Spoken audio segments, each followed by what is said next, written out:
ఈయన పట్టించుకునే స్థితిలోనే లేరు. ఆయన 1 రూపీ కూడా తెచ్చుకోలేదు. ఒక షర్టు ఒక లుంగితో వచ్చారు. మా మమ్మీ వాళ్ళ ఇంట్లోనే స్టే చేయడానికి ఆయన సిద్ధపడ్డాడు. మా సిస్టర్ మ్యారేజ్ అయ్యాక నాకు ఒక ఇన్సల్ట్ గా ఫీల్ అయ్యాను. మా ఇంట్లో ఉండకూడదు, తనకు మ్యారేజ్ అయింది, నేను బయటికి రావాలని.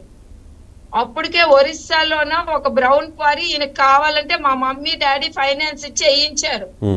వాళ్ళ పేరెంట్స్ మేము ఎక్కడున్నామో, నాకు పిల్లలు ఏంటో, నా ఫ్యామిలీ ఏంటో కూడా వాళ్ళకి సంబంధం లేదు. ఎందుకు అంటే నేను ఇష్టపడి చేసుకున్నాను. ఇష్టపడి చేసుకున్న తర్వాత మా ఇంటి నుండి వెళ్ళిపోయి మా పేరెంట్స్ నెగ్నెస్ట్ చేసుకొని నేను ఈ మ్యారేజ్ చేసుకున్నాను.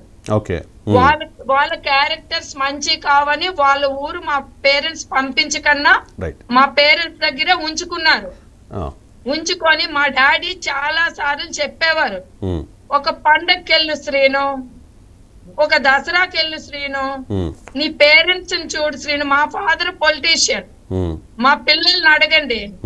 నేను 100 సార్లు పలాస వెళ్దాం అనేదాన్ని, ఒక్క రోజు కూడా. ఎందుకంటే 24 అవర్స్ వాళ్ళ ఇంటి ఇష్యూస్ తెలియకూడదని మమ్మల్ని తీసుకొని వెళ్ళేవాడు కాదు.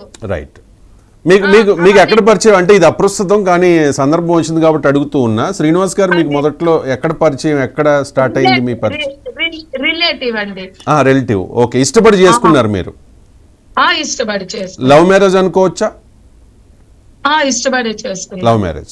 రైట్. అండ్ ఇంకోటి ఏంటంటే వాళ్ళ బ్రదర్స్ని కూడా దూరం చేశారనేది ఒకటి. తర్వాత మీరు చాలా సార్లు కోపంతో భోజనం కూడా ఆయనకి పెట్టలేదంట, రీసెంట్ గా చెప్పారు ప్రెస్ మీట్ లో. నేను ఒక మాట చెప్తాను, అవన్నీ నేను కూడా విన్నాను. నా భోజనమే నేను నా చేతితో పెట్టుకోను. చిన్నప్పటి నుండి నాకు సర్వెంట్స్ మీద హ్యాబిట్. నేను ఎక్కడ కూర్చుంటే నాకు ఫుడ్ తెచ్చి పేరెంట్స్ ఇవ్వడం, సర్వెంట్స్ ఇవ్వడం. సో ఆ రకంగా నేను పెరిగాను. డైనింగ్ టేబుల్ మీద నాకు అడుగుతారు కుక్స్, ఏం ఫుడ్ చేయాలి అని చెప్పి అడిగితే నేను అలాగే చెప్తాను. ఆ ఫుడ్ వండేసి డైనింగ్ టేబుల్ మీద పెట్టేస్తారు. పిల్లలు తింటారు, అతను తింటారు, నేను వెళ్ళి తింటాను. అది ఇప్పుడే కాదు, చిన్నప్పటి నుండి నాకు ఆ హ్యాబిటే ఉంది. నేను ఎప్పుడు కిచెన్ కి వెళ్ళి వండి జస్ట్ అబ్జర్వేషన్ చేస్తాను. నేనే కదా, మా సిస్టర్స్ అవని ఎవరవని మాకుండే హ్యాబిట్ అది. మీరు ఎప్పుడైనా మీ భర్త గారితో, దువ్వాడ శ్రీనివాస్ గారితో విడాకులు ఇప్పించమని చెప్పి జగన్మోహన్ రెడ్డి గారిని కలిసి కంప్లైంట్ ఇవ్వడం జరిగిందా?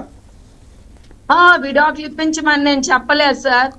ఇట్లానే ఇల్లీగల్ రిలేషన్స్ పెట్టుకుంటే నేను విడాకులు ఇచ్చేస్తాను సార్. సార్ అడిగారు నాకు. జగన్ గారు అడిగారా మిమ్మల్ని? జగన్ అడిగారా ఏంటమ్మా మీరు ఒక 50 years అంటున్నారు, ఆయన ఒక 54-55 years అంటే నేను అన్నాను 54-55 కాదు sir, he will be reaching to 60 అన్నాను నేను. అంటే ఏంటమ్మా ఈ ఏజ్ లో డైవర్స్ ఏంటి అని అన్నారు. అంటే సార్ ఆయన నాకు డైవర్స్ ఇచ్చేస్తానని సీఎం దగ్గర చెప్పారు, మరి ఏమని ఏంటో ఆయనే అడిగారు నాకు. ఇది ఎలక్షన్స్ కి ముందు జరిగిన వ్యవహారం అండి జగన్ గారితో మీరు మాట్లాడింది? అవును సార్, ఎలక్షన్స్ ముందు జరిగింది. ఓకే. ఎన్నికల ప్రచారంలో మీ భర్త గారైన దువ్వాడ శ్రీనివాస్ గారి గురించి మంచి సర్టిఫికెట్ ఇస్తూ టెక్కల్లో ప్రచారం కూడా చేశారు కదా జగన్. చాలా సౌమ్యుడు, మంచివాడు, మంచి క్యారెక్టర్ ఉన్నవాడు దువ్వాడ శ్రీనివాసు, మీరు గెలిపించండి ఖచ్చితంగా నా తమ్ముడు అని. మీరు